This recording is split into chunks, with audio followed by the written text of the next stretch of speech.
अब ये संविधान नहीं दिखा रहे किसी को। अब ये आरक्षण की बात नहीं कर रहे हैं कांग्रेस पार्टी एंड कंपनी के लोग और भी पार्टियों के लोग,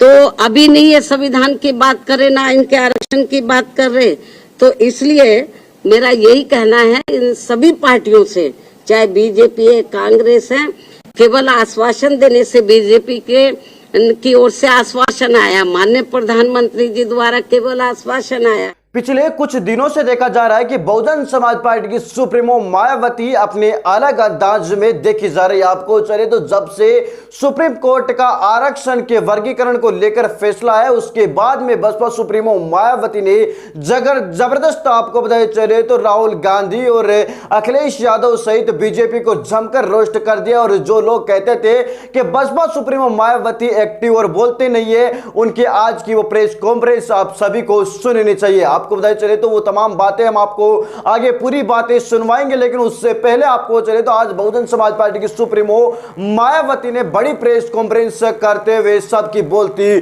बंद कर दी। आपको बताया जो लोग कहते थे कि बसपा सुप्रीमो मायावती किसी मुद्दे को लेकर बोलती नहीं है, आज वो आरक्षण को लेकर एकमात्र ऐसी पार्टी, एकमात्र ऐसी नेता जो मुकर होकर लगातार पिछले कुछ दिनों से बोलते हुए नजर आए, ट्विटर को या प्रेस कॉन्फ्रेंस कर से लगातार इस आरक्षण के मामले को लेकर अब तक सबसे ज्यादा विरोध प्रदर्शन बसपा सुप्रीमो मायावती ने ही दर्ज कराया है। जो लोग आरक्षण को बचाने को लेकर संविधान लेकर घूमते थे, आज वो लोग इस फैसले पर एक चूं तक नहीं बोल रहे। लेकिन बसपा सुप्रीमो मायावती, जिनको अपने ही समाज ने नकार दिया था, आज उनके हक अधिकारों की आवाज सिर्फ और सिर्फ बहुजन समाज पार्टी की सुप्रीमो मायावती ही उठाती हुई नजर आ रहे। आपको चलिए बसपा सुप्रीमो मायावती की आज की जो प्रेस कॉन्फ्रेंस है पूरी तरीके से राहुल गांधी, अखिलेश यादव सबको रोस्टिंग करने वाली है। और आज की जो प्रेस कॉन्फ्रेंस वास्तव में बसपा सुप्रीमो मायावती की पुरानी याद ताजे करते। क्या कुछ बसपा सुप्रीमो मायावती ने कहा है, आप भी सुन लीजिए।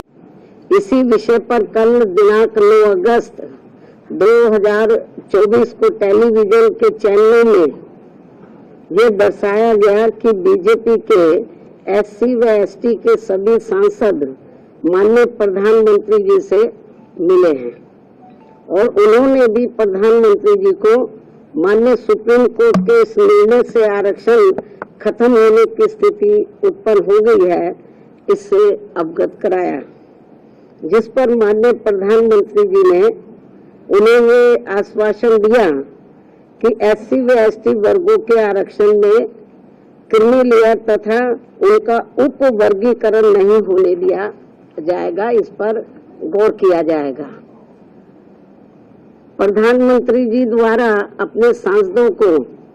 दिए गए इस आश्वासन के बारे में कई न्यूज चैनल पर प्रसारण होने पर फिर मैंने कल ही दिनांक 9 अगस्त 2024 को एक ट्वीट करते हुए कहा कि जो ये आश्वासन दिया गया है, अगर वो पूरा किया जाता है तो इसका हमारी पार्टी स्वागत करेगी। तथा इसी ट्वीट में मैंने ये भी कहा कि परंतु इस आश्वासन को तो तभी पूरा किया जा सकता है जब केंद्र सरकार वर्तमान में चल रहे संसद सत्र में ही एक संविधान संशोधन विधेयक लाकर माननीय सुप्रीम कोर्ट के इस निर्णय को निष्प्रभावी बनाते हुए ये प्रावधान लाती है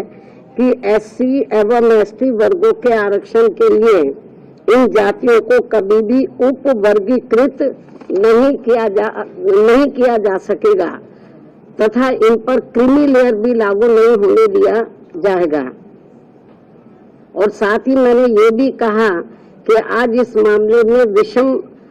स्थिति उत्पन्न ही ना होती अगर केंद्र सरकार ने अपने अटॉर्नी जनरल के माध्यम से माननीय सुप्रीम कोर्ट के समक्ष एससी व एसटी समाज के उप वर्गीकरण एवं क्रीमी लेयर के पक्ष में जोरदारी से अपने कथन न रखे होते। यदि उन्होंने ठीक ढंग से पैरवी की होती तो शायद ये ऐसी नौबत नहीं आती। और अब इसी सत्र में संविधान संशोधन न लाकर अचानक वर्तमान सत्र को ही तय की गई निश्चित तारीख के पूर्व ही कल दिनांक 9 अगस्त 2024 की शाम को अनिश्चित काल के लिए सदन जो है, संसद जो है वो स्थगित कर दिया गया। जिससे कि माननीय सुप्रीम कोर्ट द्वारा दिया गया ये असंवैधानिक निर्णय बना रहे।